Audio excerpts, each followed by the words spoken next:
Good morning. Today is Sabado, November 2, at ito ang kwento ng araw namin. Kagigising lang namin ng aking asawa at sabi niya gusto niya daw lumabas, kumain at magpahangin. Kaya naman nag-drive kami paakyat ng Sampaloc. Ang sarap lang sa feeling na kapag malapit ka lang sa mga bundok, mga 30 minutes drive lang paakyat, puro puno, halaman at magagandang view na kagad ang bubungad sa iyo. Di mo na kailangan bumiyahe pa ng pagkalayo-layo para lang makita yung view na ito. Ito yung perks ng pagiging taga-bundok.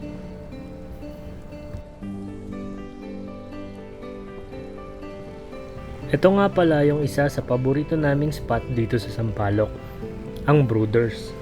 Pero mas kilala ng marami bilang Tarakape dahil sa mas malaki pa yung Tarakape kaysa sa pangalang Brooders.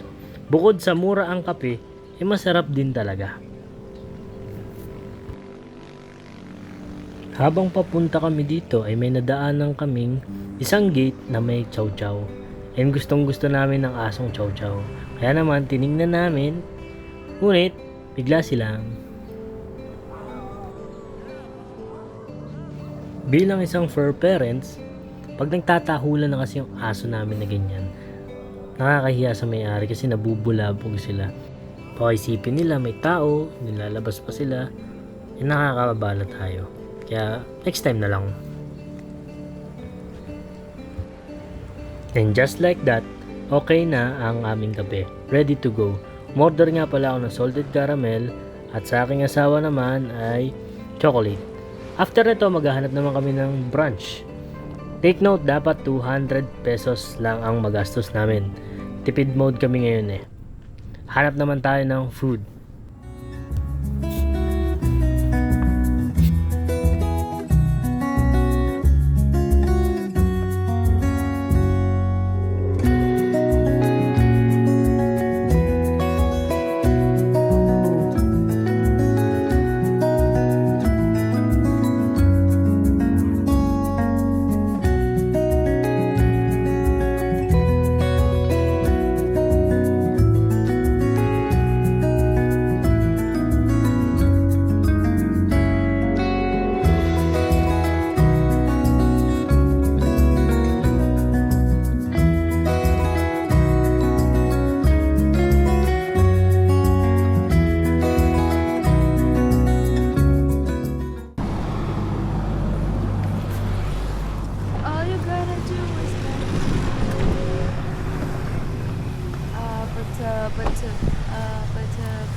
Nakahanap nga pala kami ng spot dito sa may Marilaki. Tamang date lang sa tabi-tabi.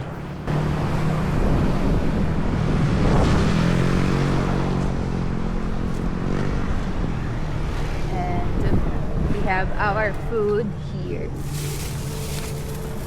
Hold.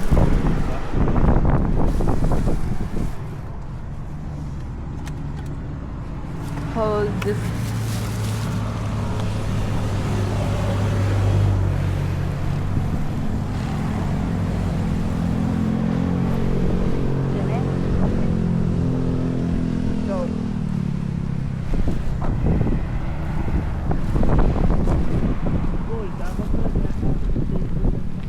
Ha? Punti.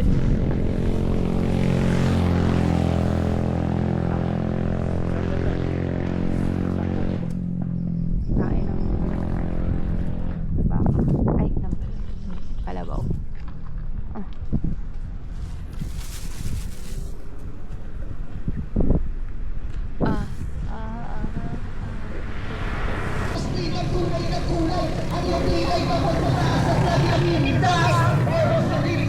Siya kumakanta nun. Talaga? Oo, may mic siyang kahapit habang nagdadrive.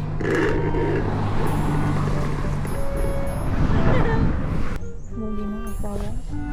Ganda pala dito siya. Nakatapat siya.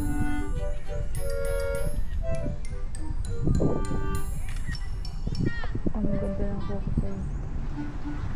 Oh! Talaga photographer sa atin. Mga picture mo pang ano eh. Pang, Pangkay na Charles eh. siyempre, Jency ako eh. Hindi pag ganyan yung sa akin eh. Pang ano sa akin eh. Pang Pang mga official. Pang official. Pang tito. Ayun, mga pang caption.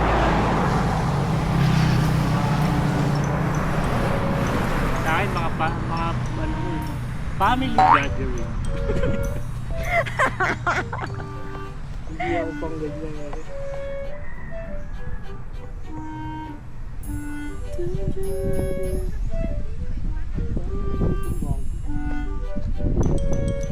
Picturean mo nga din ako. Balik ta rin mo yung camera. There, ano na. No!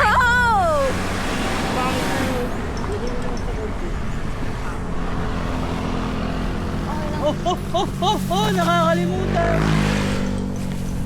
Baka ano naman eh. Tutumba nga, ano ka?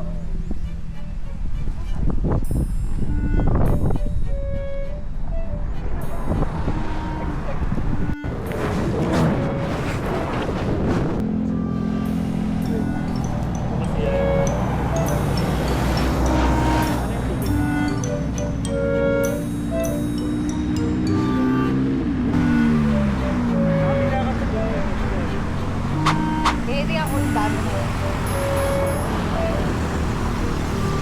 Go, go, go!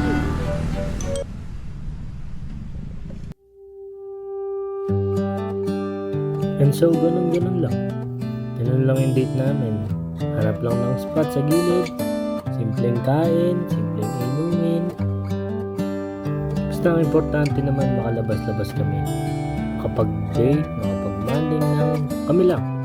Kami lang muna ang dalawa. This is a good a day as any to start the rebuilding of life.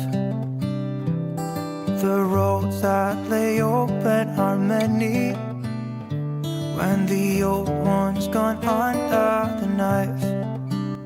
Hindi naman kailangan magastos ang date. Hindi naman kailangan laging engrande ang lugar. Hindi naman kailangan laging may okasyon para masabing espesyal ang isang araw.